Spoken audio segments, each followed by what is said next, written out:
Hi my dear friends, welcome to Varma's Ruchi world. ഇന്ന് നമ്മൾ ഉണ്ടാക്കാൻ പോണത് ഉലുവ നാരങ്ങയാണ്. അപ്പോൾ ഇത് ചില സ്ഥലത്തൊക്കെ നിറച്ച നാരങ്ങ അല്ലെങ്കിൽ സ്റ്റഫ്ഡ് നാരങ്ങ എന്നൊക്കെ അറിയപ്പെടുന്നുണ്ട്. ഉപ്പിലിട്ടതിൻ്റെ അച്ചാറുകളുടെ രാജകുമാരിയാണ് ഉലുവ നാരങ്ങ എന്ന് പറയാം. അപ്പോൾ ഇതിനുള്ള കാരണം എന്താ വെച്ചാൽ ഇതിൻ്റെ സ്വാദ് തന്നെയാണ്. അതുപോലെ തന്നെ കൂടുതൽ കാലം ഇത് കേടുകൂടാതിരിക്കും. ഇപ്പോൾ നമുക്ക് പനിയൊക്കെ വരുന്ന, വായ്ക്ക് രുചിയില്ലാത്ത സമയങ്ങളിൽ പോലും നമുക്ക് ആസ്വദിച്ച് കഴിക്കാൻ പറ്റുന്ന ഒരു വിഭവമാണ് ഈ ഉലുവ നാരങ്ങ. വറുത്ത നാരങ്ങയിൽ നിന്നും വ്യത്യസ്തമായിട്ട് ഇവിടെ നമ്മൾ ഉലുവ നാരങ്ങ ഉണ്ടാക്കുമ്പോൾ ഓരോ നാരങ്ങയുടെ ഉള്ളിലും ആ പ്രത്യേക മസാലക്കൂട്ട് നിറയ്ക്കുകയാണ് ചെയ്യണത്. ഉലുവ മാങ്ങ ഉണ്ടാക്കാനായിട്ട് നമ്മൾ ഉപയോഗിക്കുന്ന അതേ മസാലക്കൂട്ട് തന്നെയാണ് നമ്മളിവിടെ ഈ ഉലുവ നാരങ്ങ ഉണ്ടാക്കാനും ഉപയോഗിക്കുന്നത്. വളരെ കാലം കേടുകൂടാതെ ഇരിക്കുന്നത് കൊണ്ട് തന്നെ ഇത് നമുക്ക് ദീർഘദൂര യാത്രകൾക്കും അകലെയുള്ള നമ്മുടെ വേണ്ടപ്പെട്ടവർക്കൊക്കെ കൊടുത്തുവിടാനായിട്ട് പറ്റിയൊരു വിഭവമാണ്. അസാധ്യ രുചിയാണ് ഈ ഉലുവ നാരങ്ങയ്ക്ക്. അപ്പോൾ ഈ ഉലുവ നാരങ്ങ കഞ്ഞിക്കും ചോറിനൊക്കെ ഒരു പെർഫെക്റ്റ് കോമ്പിനേഷനാണ്. കുറച്ച് പുളിച്ച തൈരും ചോറും ഒരു ഉലുവ നാരങ്ങ ഉണ്ടെന്നുണ്ടെങ്കിൽ നമുക്ക് ചോറുണ്ടാനായിട്ട് പിന്നെ വേറെ കറികളൊന്നും ആവശ്യം ഉണ്ടാവില്ല. അത്രയ്ക്ക് സ്വാദാണ് ഇതിന്. അപ്പോൾ നമുക്ക് എങ്ങനെയാണ് ഈ ഉലുവ നാരങ്ങ ഉണ്ടാക്കണേന്നുള്ളത് കണ്ടു നോക്കാം.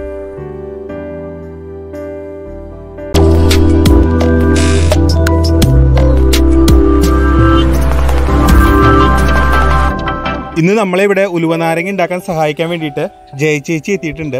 അപ്പം നമ്മളിവിടെ കുറച്ച് കൂടുതൽ അളവിലാണ് ഇന്ന് ഉലുവ നാരങ്ങ ഉണ്ടാക്കുന്നത്. ഞാനൊരു 7-8 കിലോളം ഉലുവ നാരങ്ങ ഉണ്ടാക്കുന്നുണ്ട്. അപ്പോൾ ഇത്രയും നാരങ്ങ എനിക്ക് ഒറ്റയ്ക്ക് നിറയ്ക്കാനായിട്ട് പറ്റില്ല. ഇതിപ്പോൾ നമ്മൾ ഈ ഓരോ നാരങ്ങയുടെ ഉള്ളിലും ഈ മസാലക്കൂട്ട് നിറയ്ക്കണം. അപ്പോൾ അത് ഇത്തിരി ശ്രമകരമായിട്ടുള്ള ജോലിയാണ്. അത്ര പെട്ടെന്ന് തീരില്ല, എന്നാൽ വലിയ ബുദ്ധിമുട്ടില്ല, കുറച്ച് ക്ഷമ വേണം. നിറച്ച നാരങ്ങ അഥവാ ഉലുവ നാരങ്ങ ഉണ്ടാക്കുമ്പോഴുള്ള മറ്റൊരു പ്രത്യേകത എന്താ വെച്ചാൽ ഈ നാരങ്ങ പാകം വരാനായിട്ട് ഏറ്റവും കുറവ് 1 മാസമെങ്കിലും സമയം പിടിക്കും. അതായത് നമ്മൾ ഈ മസാലക്കൂട്ടൊക്കെ നാരങ്ങയുടെ ഉള്ളിൽ സ്റ്റഫ് ചെയ്തിട്ട് നിറച്ച് വെച്ചതിന് ശേഷം ഇത് നമ്മൾ ഒരു ഭരണിയിലിട്ട് അടച്ചു വെച്ചിട്ട് ഏകദേശം 1 മാസമെങ്കിലും കഴിയുമ്പോഴേക്കാണ് ഈ നാരങ്ങയ്ക്ക് പൊടികളൊക്കെ നന്നായിട്ട് പിടിച്ച് നല്ല പാകാകുള്ളൂ. അപ്പോൾ ഏറ്റവും കുറവ് 3 ആഴ്ച അല്ലെങ്കിൽ 1 മാസമെങ്കിലും 4 ആഴ്ചയെങ്കിലും കഴിഞ്ഞതിന് ശേഷമാണ് ഇത് ഉപയോഗിച്ച് തുടങ്ങാൻ പറ്റുള്ളൂ. ഈ ഒരു വീഡിയോ കണ്ടിട്ട് ഇനി ഉലുവ നാരങ്ങ വേണമെന്ന് ആവശ്യമുള്ള ആൾക്കാർക്ക് നമ്മൾ ഉലുവ നാരങ്ങ അയച്ചു കൊടുക്കുന്നുണ്ട്. അപ്പോൾ അങ്ങനത്തെ ആൾക്കാർക്ക് വേണമെന്നുണ്ടെങ്കിൽ നമ്മുടെ വാട്സപ്പ് നമ്പറിൽ ഒന്ന് മെസ്സേജ് ചെയ്താൽ മതി. നമ്മുടെ നമ്പർ 7999489809. അപ്പോൾ ആവശ്യമുള്ള ആൾക്കാർ 1 മാസം വരെ കാത്തിരിക്കേണ്ടി വരും. 1 മാസം കഴിഞ്ഞിട്ടാണ് നമ്മൾ ഈ ഭരണി തുറക്കുള്ളൂ. അതിനുശേഷമാണ് നമുക്ക് അയച്ചു കൊടുക്കാനായിട്ട് പറ്റുള്ളൂ. ചെറുനാരങ്ങ നന്നായിട്ട് കഴുകിയിട്ട് ഈർപ്പരസം ഒട്ടുമില്ലാതെ ഒരു ഉണങ്ങിയ ടവൽ കൊണ്ട് തുടച്ചെടുക്കുക. നമ്മൾ ഈ ആകെ എടുത്തക്കണ നാരങ്ങയിൽ ഒരു 2 കിലോ നാരങ്ങ ഞാനിവിടെ ഒരു ബേസിനിലേക്ക് മാറ്റി വെച്ചിട്ടുണ്ട്. അപ്പോൾ നമുക്ക് ആദ്യം തന്നെ ഈ നാരങ്ങ ഒന്ന് വറുത്തെടുക്കാം. നമുക്ക് ഈ ചെറുനാരങ്ങ വറുത്തെടുക്കണേക്ക് മുമ്പ് ഇതിലേക്ക് 1 ടേബിൾ സ്പൂൺ പഞ്ചസാരയും 1 ടേബിൾ സ്പൂൺ പൊടിയുപ്പും കൂടി നമുക്കൊന്ന് ചേർത്ത് തിരുമ്മിയെടുക്കാം. ഇങ്ങനെ നമ്മൾ മുറിക്കാത്ത ചെറുനാരങ്ങയിൽ ഉപ്പും പഞ്ചസാരയും ചേർത്ത് പിടിപ്പിക്കുമ്പോൾ ഉപ്പും പഞ്ചസാരയൊന്നും ചെറുനാരങ്ങയുടെ ഉള്ളിലേക്ക് പോവില്ല എന്നുണ്ടെങ്കിലും ചെറുനാരങ്ങ പെട്ടെന്ന് പൊട്ടാനും അതിൻ്റെ ഉള്ളിലുള്ള അധികമുള്ള വെള്ളം പുറത്തു വരാനും അത് സഹായിക്കുന്നുണ്ട്. അതുപോലെ തന്നെ ഇപ്പം നിങ്ങൾ എടുക്കുന്ന ചെറുനാരങ്ങയ്ക്ക് കയ്പൊക്കെ ഉണ്ടെന്നുണ്ടെങ്കിൽ കയ്പ് രസം ഇല്ലാതാക്കാൻ അല്ലെങ്കിൽ കയ്പ് രസം കുറയ്ക്കാനായിട്ട് ഇങ്ങനെ പഞ്ചസാര തിരുമ്മി വെക്കണത് സഹായിക്കും. ചെറുനാരങ്ങയിൽ ഉപ്പും പഞ്ചസാരയും നന്നായിട്ട് തിരുമ്മി യോജിപ്പിച്ചതിന് ശേഷം നമുക്കിത് ഒരു 10 മിനിറ്റ് നേരം മാറ്റി വയ്ക്കാം. ഇനി നമുക്ക് ഈ ചെറുനാരങ്ങയ്ക്ക് 1 സ്പൂൺ മഞ്ഞൾപ്പൊടി കൂടി ചേർത്ത് കൊടുക്കാം. അപ്പോൾ മഞ്ഞൾപ്പൊടി ചേർക്കുന്നത് ചെറുനാരങ്ങയ്ക്ക് നല്ലൊരു കളറ് കിട്ടാനും അതുപോലെ തന്നെ അതിലെന്തെങ്കിലും വിഷാംശമൊക്കെ ഉണ്ടെങ്കിൽ അത് പോയി കിട്ടാനും വേണ്ടിയിട്ടാണ്. ഇനി നമുക്ക് വീണ്ടും ഒരു 5 മിനിറ്റ് നേരം ഈ ചെറുനാരങ്ങ ഒന്ന് റെസ്റ്റ് ചെയ്യാനായിട്ട് വെക്കാം. നമ്മളിവിടെ ഒരു ഉരുളി അടുപ്പത്തേക്ക് വെച്ചിട്ട് അതിലേക്ക് ഒരു 100 മില്ലി നല്ലെണ്ണ ഒഴിച്ചു കൊടുത്താക്കാണ്. അപ്പോൾ നാരങ്ങ വറുത്തെടുക്കുന്നത് നല്ലെണ്ണയിലാണ്. അപ്പോൾ എല്ലാവരും നല്ലെണ്ണയിൽ തന്നെ വറക്കുക, വെളിച്ചെണ്ണയിൽ വറക്കരുത്. വെളിച്ചെണ്ണയിലാണ് നാരങ്ങ വറക്കണേന്നുണ്ടെങ്കിൽ അത് പെട്ടെന്ന് കേടാവാനുള്ള സാധ്യതയുണ്ട്. എണ്ണ ചൂടായിട്ട് വരുമ്പോൾ നമുക്ക് ഉരുളിക്ക് നാരങ്ങ ഇട്ട് കൊടുക്കാം.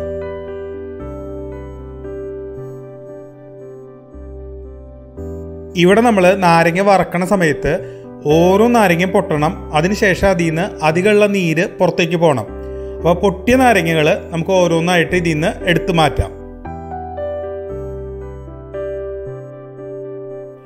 നാരങ്ങ വറക്കാനായിട്ട് എടുക്കുന്ന എണ്ണ നമുക്ക് ഇനി ഉപയോഗിക്കാനായിട്ട് സാധിക്കില്ല. നാരങ്ങ വറുത്ത് കഴിയുമ്പോഴേക്കും ഈ എണ്ണ ഒരു കറുത്ത കളറിൽ ടാറ് പോലെ ഇങ്ങനെ കൊഴുകൊഴുത്ത് ഇരിക്കുന്നുണ്ടാവും. അതുകൊണ്ട് തന്നെ പിന്നെ അത് ഉപയോഗിക്കുകയാണെങ്കിൽ അച്ചാറൊക്കെ കഴിക്കാനുള്ള സാധ്യതയുണ്ട്. വറുത്തെടുത്ത നാരങ്ങയൊക്കെ നമുക്ക് ചൂടാറാനായിട്ട് ഒന്ന് പരത്തി വെക്കാം. ചൂടാറി കഴിഞ്ഞിട്ടുണ്ടെങ്കിൽ ഈ ചെറുനാരങ്ങ ഓരോന്നും നമുക്ക് നല്ല വൃത്തിയുള്ള കോട്ടൺ തുണി ഉപയോഗിച്ചിട്ട് ഇതുപോലെ തുടച്ചെടുക്കാം. അപ്പോൾ ഇതിൻ്റെ പുറത്ത് പറ്റി പിടിച്ചിരിക്കുന്ന ആ കറുത്ത ദ്രാവകം അത് മുഴുവനായിട്ടും അങ്ങോട്ട് പോയി കിട്ടണം.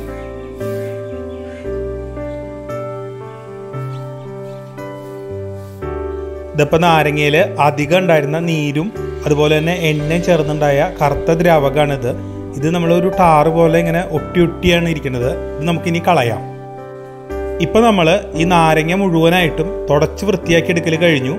ഇനി നമുക്ക് ഈ നാരങ്ങയ്ക്ക് നിറയ്ക്കാനുള്ള മസാലക്കൂട്ട് തയ്യാറാക്കാം. മസാലക്കൂട്ട് തയ്യാറാക്കുന്ന സമയത്ത് ഞാൻ മുഴുവൻ നാരങ്ങയ്ക്കും വേണ്ട മസാലക്കൂട്ട് ഒരുമിച്ച് തയ്യാറാക്കാണ്. ഇവിടെ നമ്മൾ 7 കിലോ നാരങ്ങയാണ് എടുത്തിട്ടുള്ളത്. അപ്പോൾ ഇതിൽ നമ്മൾ 1 കിലോ നാരങ്ങയ്ക്ക് 100 ഗ്രാം ഉപ്പാണ് എടുക്കേണ്ടത്. അപ്പോൾ നമ്മളിവിടെ 7 കിലോ നാരങ്ങയ്ക്ക് 700 ഗ്രാം പൊടിയുപ്പ് എടുക്കുകയാണ്. അതുപോലെ തന്നെ നമ്മൾ 700 ഗ്രാം മുളക് പൊടി എടുക്കുകയാണ്. അപ്പോൾ നമ്മളിവിടെ ഒരു 350 ഗ്രാം എരിവുള്ള മുളക് പൊടിയും 350 ഗ്രാം പിരിയം മുളകിൻ്റെ കാശ്മീരി ചില്ലിയാണ് എടുക്കുന്നത്. ഉലുവ നാരങ്ങ ആയതുകൊണ്ട് തന്നെ ഇതിൽ സാമാന്യം നല്ല അളവിൽ തന്നെ ഉലുവ ചേർക്കണം. അപ്പോൾ നമ്മളിവിടെ 1 കിലോന് ഒരു 50 ഗ്രാം ഉലുവപ്പൊടിയാണ് ചേർക്കുന്നത്. അപ്പോൾ നമ്മളിവിടെ 7 കിലോന് 350 ഗ്രാം ഉലുവപ്പൊടിയാണ് ചേർക്കാൻ പോണത്. ഇനി വേണ്ടത് കായപ്പൊടിയാണ്. അപ്പോൾ നമ്മളിവിടെ കായം നല്ലെണ്ണയിൽ വറുത്ത് പൊടിച്ചതാണ്. അപ്പോൾ 1 കിലോന് 10 ഗ്രാം എന്ന കണക്കിൽ 7 കിലോന് 70 ഗ്രാം കായപ്പൊടിയാണ് നമ്മളിവിടെ എടുക്കുന്നത്. ഇനി നമുക്ക് ഒരു ഉരുളി ചൂടാക്കിയിട്ട് എടുക്കാം. അപ്പോൾ ഉരുളി നന്നായിട്ടാണ് ചൂടായി കഴിഞ്ഞിട്ടുണ്ടെങ്കിൽ ഫ്ലെയിം ഓഫ് ചെയ്യാം. ഓഫ് ചെയ്തതിന് ശേഷം നമുക്ക് ഇതിലേക്ക് പൊടികൾ ഇട്ട് കൊടുക്കാം. അല്ലാന്നുണ്ടെങ്കിൽ ചിലപ്പോൾ പൊടികൾ കരിയാനുള്ള സാധ്യതയുണ്ട്. അപ്പോൾ ഞാൻ ഫ്ലെയിം ഓഫ് ചെയ്തിട്ടുണ്ട്. ഇനി ഞാൻ ഈ ഉരുളിക്ക് ആദ്യം തന്നെ നമ്മൾ എടുത്തു വെച്ചേക്കണ മുളക് പൊടി ചേർത്ത് കൊടുക്കുകയാണ്. പൊടികളുടെ ആ ഒരു പച്ചമണം പോകാൻ വേണ്ടിയിട്ടാണ് നമ്മൾ ഇങ്ങനെ ഒന്ന് ചൂടാക്കിയിട്ട് എടുക്കുന്നത്. ഉരുളി നന്നായിട്ട് ചൂടായിട്ട് കിടക്കുന്നത് കൊണ്ട് തന്നെ ഈ ചൂട്ടിൽ തന്നെ നമുക്ക് പൊടികളൊക്കെ പാകമായിട്ട് കിട്ടും. മുളക് പൊടിക്ക് മാത്രമാണ് ഇവിടെ ഒരു പച്ചമണം ഉണ്ടാവുള്ളൂ. ബാക്കിയുള്ള ഉലുവപ്പൊടി ആയാലും കായപ്പൊടി ആയാലും നമ്മൾ വറുത്ത് പൊടിക്കുന്നതായതുകൊണ്ട് തന്നെ അതിനൊന്നും പച്ചമണം ഉണ്ടാവില്ല. അപ്പോൾ മുളക് പൊടി ഒന്ന് ചൂടായിട്ട് അതിൻ്റെ ആ പച്ചമണം അങ്ങോട്ട് വിട്ടു തുടങ്ങുമ്പോൾ നമുക്ക് അതിലേക്ക് രണ്ടാമതായിട്ട് ഉലുവപ്പൊടി ചേർക്കാം. ഉലുവ മാങ്ങയ്ക്കായാലും ഉലുവ നാരങ്ങയ്ക്കായാലും ഒരേ മസാലകൾ തന്നെ, ഒരേ പൊടികൾ തന്നെയാണ് എടുക്കുന്നത്. ആകെയുള്ളൊരു വ്യത്യാസം എന്താ വെച്ചാൽ ഉലുവ നാരങ്ങയ്ക്ക് നമ്മൾ മുളക് പൊടി ഒന്നും വറക്കാറില്ല, പച്ചപ്പൊടി തന്നെയാണ് ചേർക്കാറുള്ളത്. പക്ഷെ ഉലുവ നാരങ്ങ ഉണ്ടാക്കുമ്പോൾ നമ്മൾ ഈ പൊടികളൊക്കെ പച്ചമണം പോണ വരെ ഒന്ന് ചൂടാക്കിയിട്ട് എടുക്കാറുണ്ട്. ഉലുവ നമ്മൾ എണ്ണ ചേർക്കാതെ ഓട്ടുവറവിൽ വറുത്തെടുത്ത് പൊടിച്ചതാണ്. ഇനി നമുക്ക് ഇതിലേക്ക് കായപ്പൊടി കൂടി ചേർക്കാം. അപ്പോൾ കായൊക്കെ നമ്മൾ എണ്ണയിൽ വറുത്ത് പൊടിച്ചതാണ്. ഇനി നമുക്ക് ഈ അളന്ന് വെച്ചേക്കണ ഉപ്പ് കൂടി ചേർത്തിട്ട് ഈ മസാലക്കൂട്ട് നന്നായിട്ടൊന്ന് മിക്സ് ചെയ്തിട്ട് എടുക്കാം.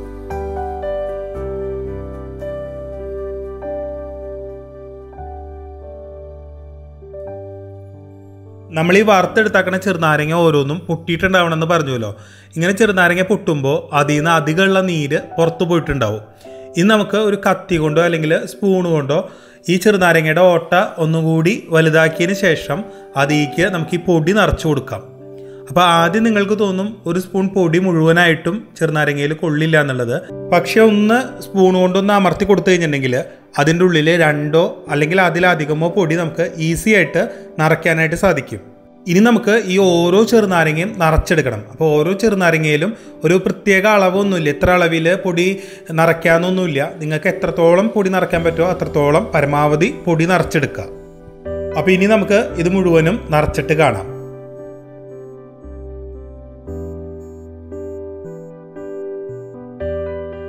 ഇതപ്പോൾ നമ്മൾ ഈ വറുത്തെടുത്താക്കുന്ന ചെറുനാരങ്ങ മുഴുവനും മസാലപ്പൊടി നിറച്ച് കഴിഞ്ഞു. ഇനി നമുക്കിതൊരു ഗ്ലാസ് ജാറിലോ അല്ലെങ്കിൽ ഒരു ഭരണിയിലോ ആക്കി വെക്കാം.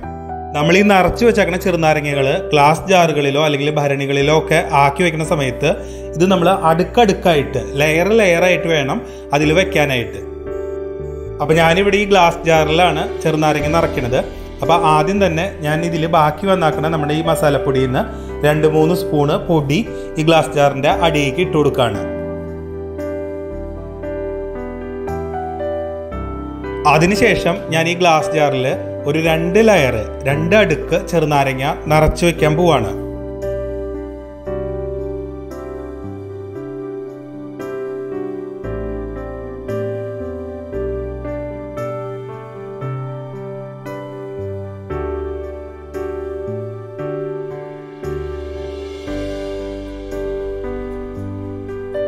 ഇനി നമുക്ക് ഈ ചെറുനാരങ്ങയുടെ മുകളിൽ കൂടെ നമ്മൾ ഈ കൂട്ടി വെച്ചേക്കണ കുറച്ച് മസാലപ്പൊടി ഇട്ട് കൊടുക്കാം. ഇതിനു മുകളിൽ കൂടെ നമ്മുടെ പിക്കിള് പൂക്കാണ്ടിരിക്കാൻ വേണ്ടിയിട്ട് ഞാൻ കുറച്ച് നല്ലെണ്ണ ഒഴിച്ചു കൊടുക്കുകയാണ്. അപ്പോൾ ഞാനിവിടെ കായം വറുത്ത നല്ലെണ്ണയാണ് ഉപയോഗിക്കുന്നത്. അപ്പോൾ ചൂടാക്കിയ നല്ലെണ്ണയാണ്. അപ്പോൾ നിങ്ങൾക്ക് വേണമെങ്കിൽ ചൂടാക്കാത്ത നല്ലെണ്ണയും ഉപയോഗിക്കാവുന്നതാണ്. ഇനി നമുക്ക് ഇതിൻ്റെ മുകളിൽ ആദ്യം നാരങ്ങ നിറയ്ക്കാം.